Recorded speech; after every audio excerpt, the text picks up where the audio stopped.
Hi, my name is Sarita. And my name is Rena.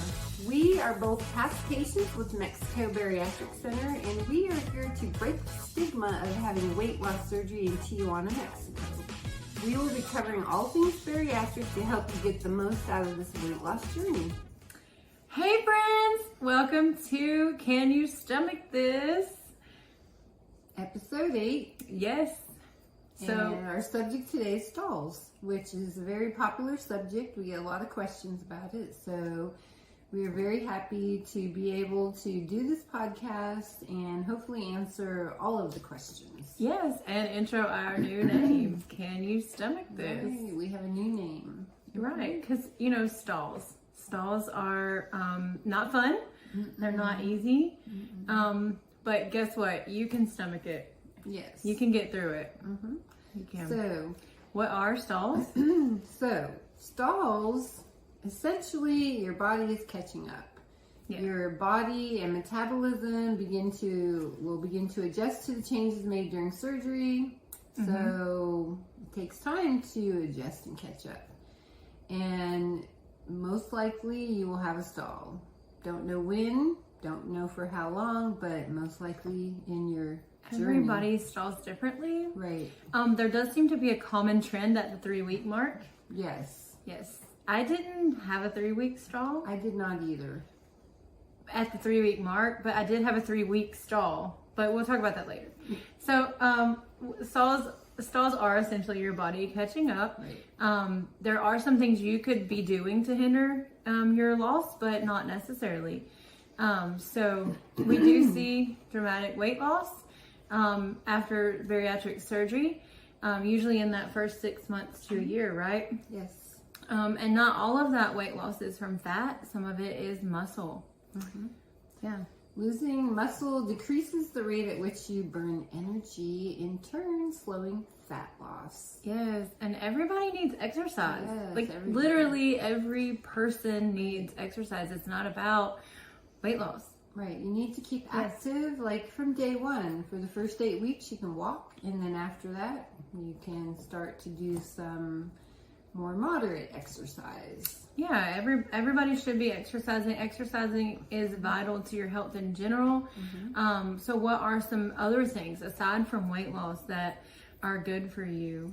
What is exercise good for aside from weight loss? What does it do? Your overall health, your heart, your lungs, your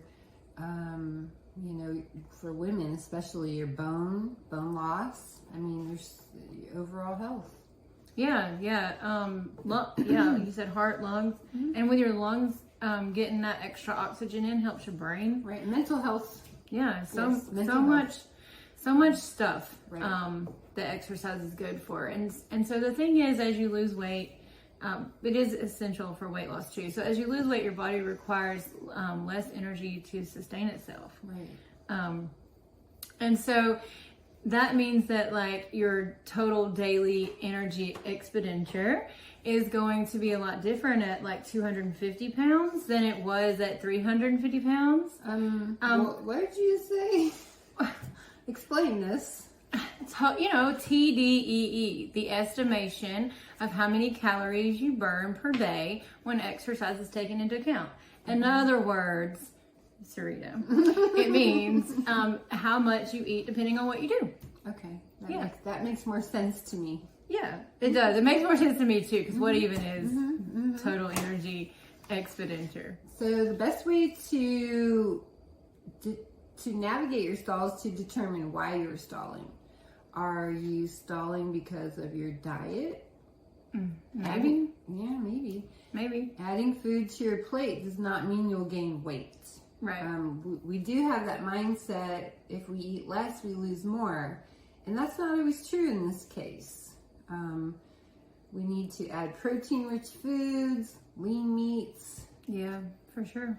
Right. Adding protein-rich food contributes to more muscle growth, meaning more calories you will burn at rest. Yeah. What are some like nutrient-rich foods, like lean meats? What kind of meats are like lean meats? Red meat? Poultry? Right. Like we had on pre-op. I mean, the lean meats that you had on pre-op. Right. Poultry, beef, I mean, some people can't tolerate that yet, but whatever you can tolerate. Right. And so, like you were saying, adding protein helps you, it was more calories, so it helps you burn at rest, which will be enough to help you drop excess fat, right? Right. And in addition to the protein, you need to fill your plate with foods high in fiber, such as whole grains, fruits, vegetables. Fiber-rich foods can help reinvigorate your metabolism and regulate your gut flora, giving your body what it needs to beat a weight loss stall. Regulate my what? Okay, digestive system. So, but you said flora. I did say flora. What is it? Gut flora. Would that be like my poopery? That would be my... What is gut flora? Your digestive system, flowers. Okay, so wait a minute. Let me get this straight. So you're saying if I eat like vegetables, it's because vegetables are high in fiber. So if I eat vegetables, it's gonna help my poopery. Possibly. Maybe. Listen, for DS patients, there are foods you can eat that do help with odor. Just throw that out there. She's a DS patient, so she knows these things. Yeah.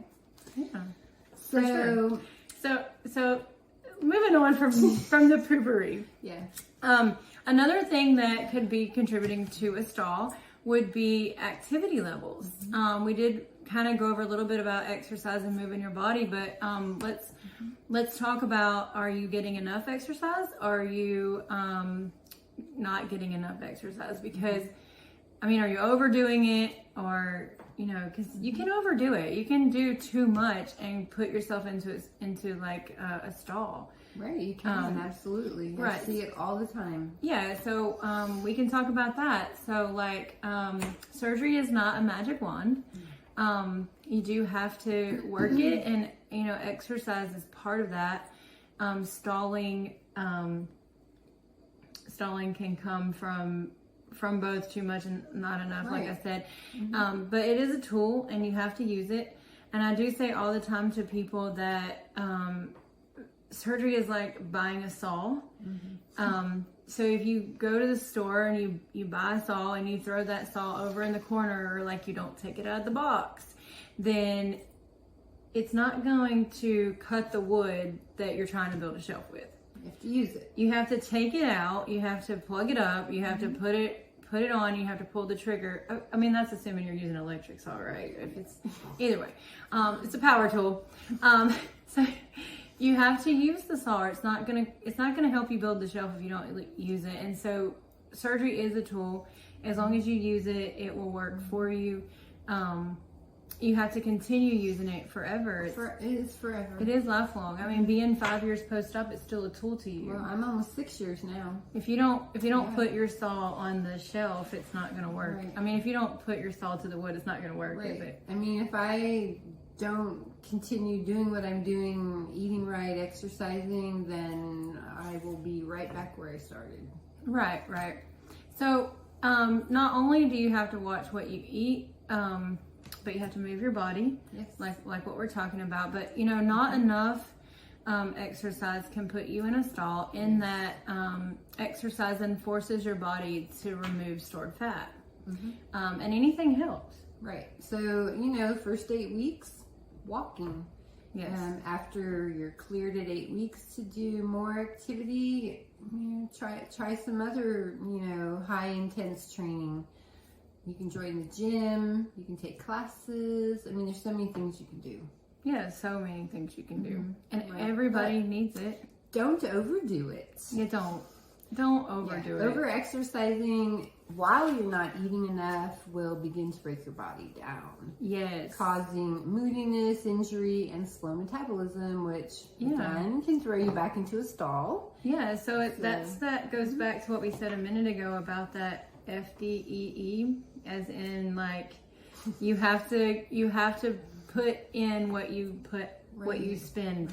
You have to put in what you spend. So if that does happen, take it easy for a few days and see if that helps your stall. Right. So you're trying to figure out why you're in the stall And this could be one of the things that threw you into a stall. So just see if that helps.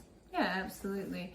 And then if you are doing all the exercise things, you got that nailed down. Another thing to check into is your fluids.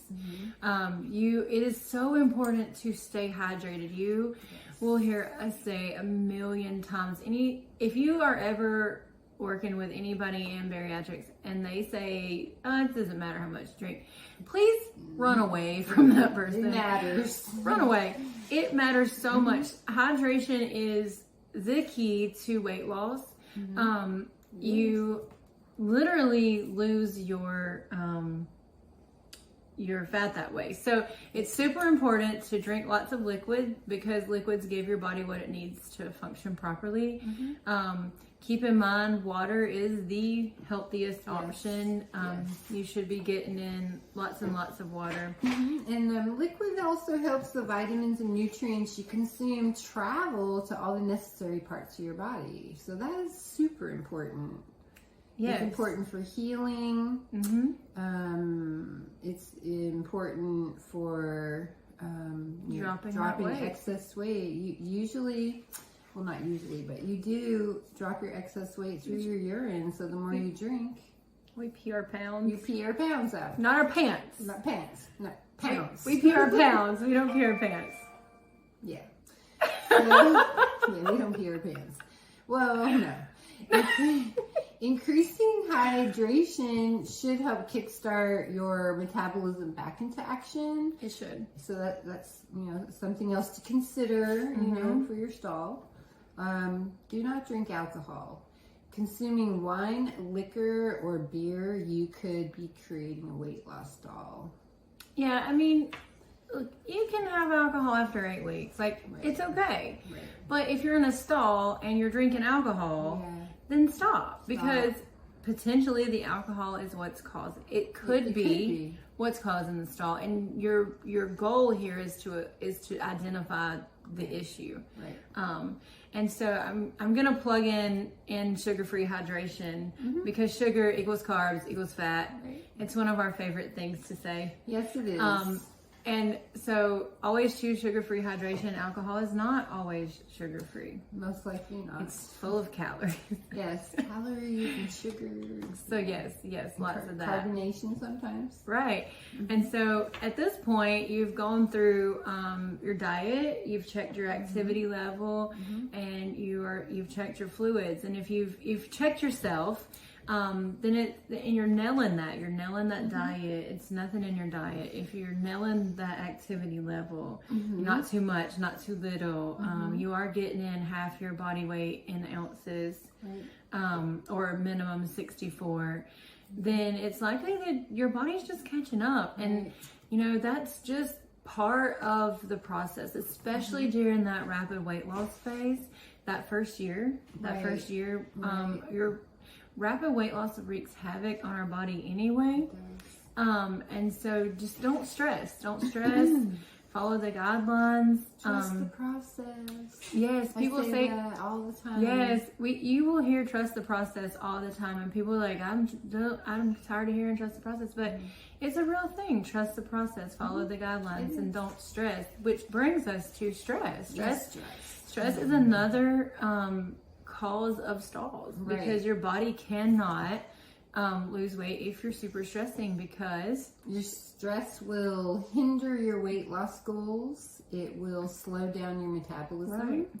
So you need to practice healthy habits to relax your mind and body. You want to do things like take a vacation, meditate, get out in nature, go hiking, go for a walk. Deep breathing exercises. I use essential oils. You know what? I started hiking after surgery. Oh. if you'd have told me hiking. Okay, so look, my version of hiking is like walking some trails in nature, but I enjoy it. If you'd have told me 5 years ago that I would be hiking, I'd have been like, you've lost your mind. Yeah, I don't like hiking. I do like hiking. Okay. I enjoy it. I like essential oils. Yes, and deep breathing exercises. Yeah. So you do some deep breathing techniques with essential oils? Yes. So peppermint oil is great to start your day. and lavender at night. I spray it on my pillow. Sleep I better. love lavender. Yeah, Listen, very relaxing. I'm just gonna be honest. I tell people use lavender for everything. People's like, Okay. my incisions aren't healing. Put lavender on it. I did, and it healed my incisions. Yeah. Listen, lavender is like great, but it is super relaxing, which is the point here. Yeah. It is very relaxing, and you can also pick up a hobby. Pick up a relaxing hobby. Hobbies. Yeah, Sarita, what is one of your favorite hobbies? Shopping? Relaxing hobbies. Shopping. Shopping. Is that not stressful? It can be stressful, but I also have other hobbies. So I like gardening. Okay. I like cooking. I like cooking with things in my garden. Ooh. I like to make my own spaghetti sauce. You gonna make me some spaghetti sauce? Yeah. Oh. I like to make all kinds of things. Yeah. From food from my garden. I do yoga. And I have found that yoga is very relaxing. And we also use peppermint oil there too. Oh yeah, that's for nice. Our deep breathing in the beginning. I think I'm scared of yoga. Should I be scared of yoga? No. Why not? Yoga is great for balance. It's great for meditation. Do you It's just very like relaxing. strike a pose and hold it? Namaste. You can do that. Namaste. This is yoga. Yeah, this is yoga. This is your Just doing this. Yeah, Is there namaste. like a technique, Well, an you angle? bow. Yes. Oh, You're sitting cross-legged and you bow. But maybe you anyway, should teach me more about this. yeah, I love yoga. So yoga really helped me break my stall. Yeah, That's awesome. yeah. That's awesome. Really Well, helped. we'll talk more about your stall, Mm-hmm. but I want to go back to your cooking. So, in addition to cooking, I think you also just like help like fixing things and feeding people. I like feeding people. And yes. I really like your wraps. Yay, thank If you haven't seen Sarita's wrap on the Facebook group, go check it out. It's super good, lots of protein, and it's yummy. Yeah. I liked mine heated up. It's very good. I had a cold and warm. Yeah. Heated Protein. melts the cheese. Oh, it's so good. Anyway, check that out. So another thing is, listen, if you can't stand the stall, stay off the scale. Yes. Okay. So just stay off the scale, because the scale is going to cause you stress Yes. if you can't handle it. So in my stalls, I still weighed. It didn't bother me. I wanted to know. I wanted to know the day it broke. Like, I just wanted to know. I wanted to see what the difference was. I wanted to see what the gain was. 'Cause sometimes you will gain during a stall, Yes, you and will. that's okay too. It's okay. That's okay. If there's so many reasons you might gain during a stall, and we'll get to that in another podcast. But just for sure, if you can't stay in the stall, stay off the scale, and instead measures. If you haven't already started measuring yourself, you should start measuring yourself. So keep track of those measurements. Right. You want to measure like literally everything, like your Waist. nose. Well, okay. No, I'm just kidding. Don't measure your nose. Waist, chest, hips, biceps, thighs, your neck, your calves. I mean, anything, any part of your body that will lose inches. Just Listen, I'm gonna track throw this it. out there. This is not what people talk about, because typically we know what size our feet are by feet. our shoes, but measure your feet for real. A lot of people lose sizes. in their I feet. did. I did. I I mean, did measure too. like around and Yeah. length. I didn't measure my feet Right. when I started this. I never in a million years thought I'd lose 2 shoe sizes, and from like lost- wides to Right. normals. I lost one shoe size. I never in a million years thought I would lose I shoe didn't know that size. was a thing. But Yeah. when that happened and my feet got all like slim, I went kind of shoe crazy. So at that point, like, I can see where you said shopping was relaxing, because I loved shoe shopping. I love shoes. I loved it.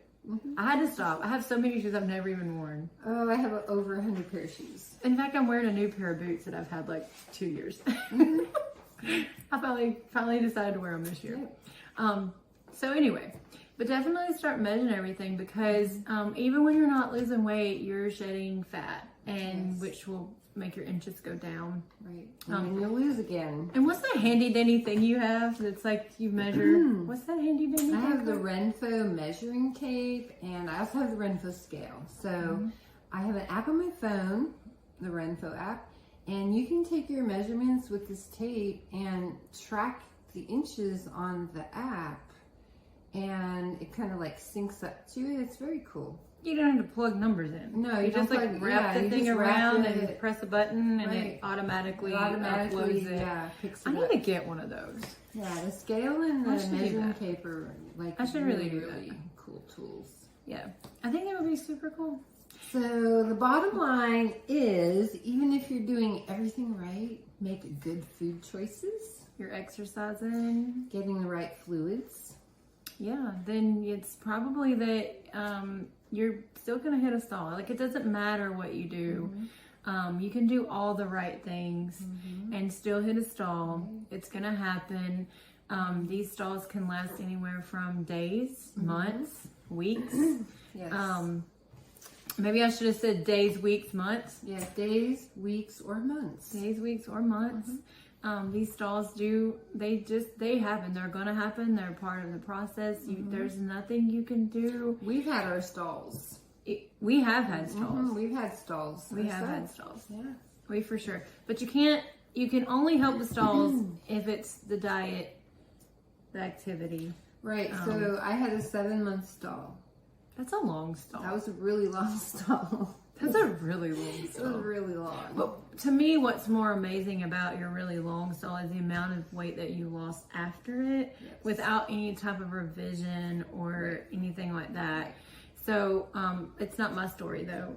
So the 7-month stall, yeah, it was long, but I started strength training. I started yoga.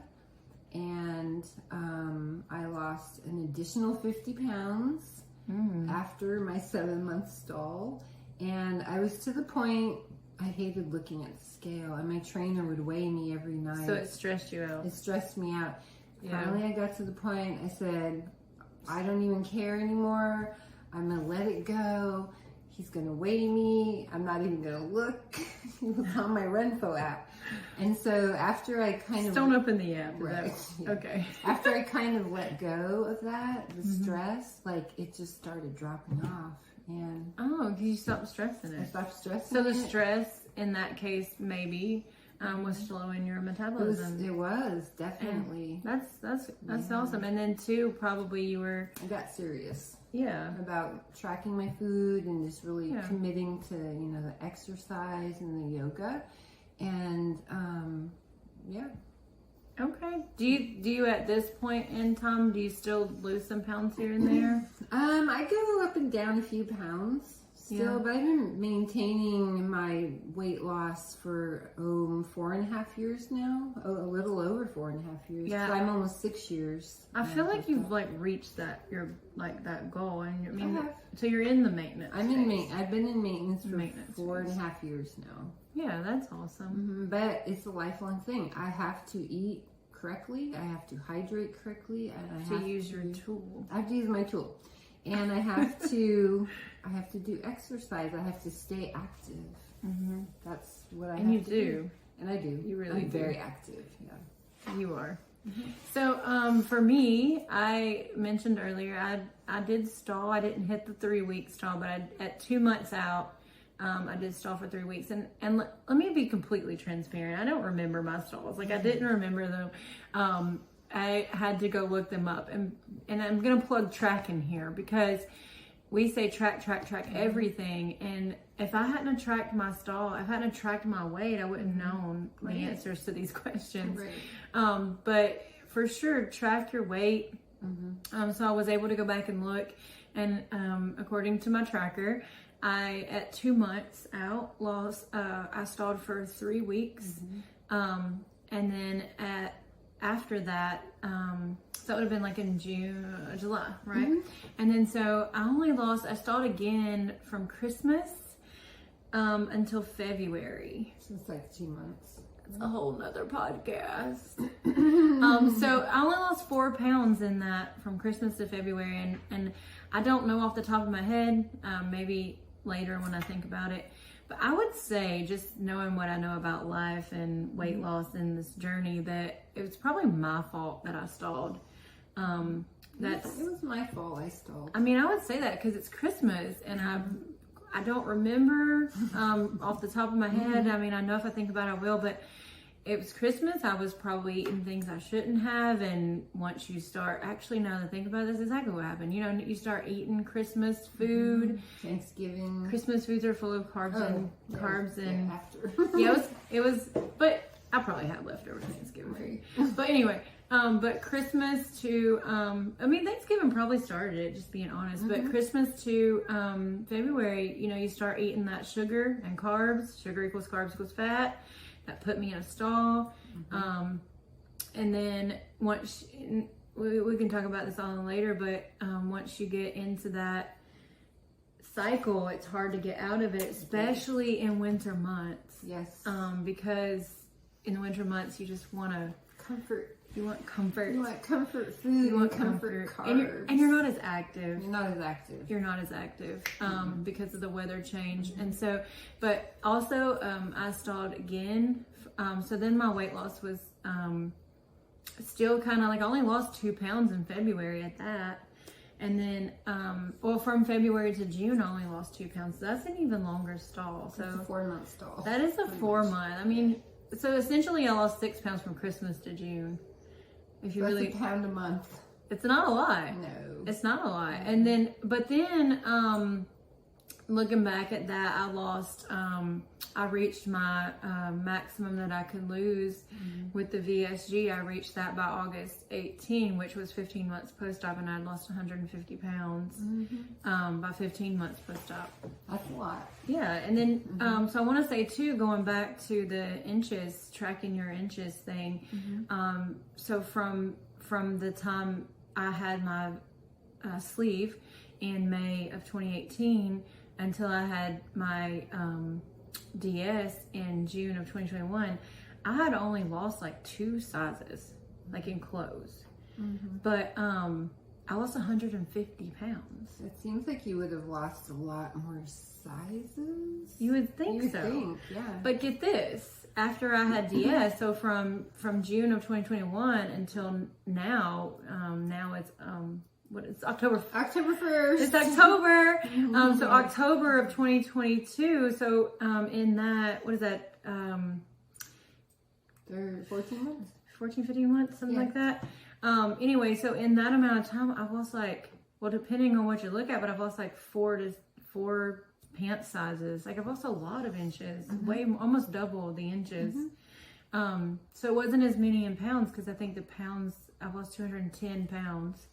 So I've lost 60 pounds difference, but the inches really came off. I mean, I lost 7 sizes, I think. I counted 7. Yeah. I get confused about sizes. I went from an 18 to a 2. That's all I know. And an extra large to a small. Yeah. I went from like 5X to 2X in shirts and pants. Like it was even bigger, even more size. I mean, definitely you lose inches. You do definitely lose inches. Because I'm 5'9". I'm tall, but you know. Right. So hang in there. You can stomach it. You got this. And let us know if you have any questions. Send us an email. You can call us. We look forward to hearing from you. Until next time. Thank you. Bye. Bye. If you have any questions or want to share your bariatric weight loss journey, you can call or text us at 480-999-4826 or send an email to podcast@mexicobariatriccenter.com. You can also follow Mexico Bariatric Center on Facebook, Instagram, and Twitter. Keep in mind, these are the opinions of the host. The views represented do not reflect or define the values of Mexico Bariatric Center. This podcast is sponsored by Emerge Bariatrics and Mexico Bariatric Center. Please visit mexicobariatriccenter.com for more information.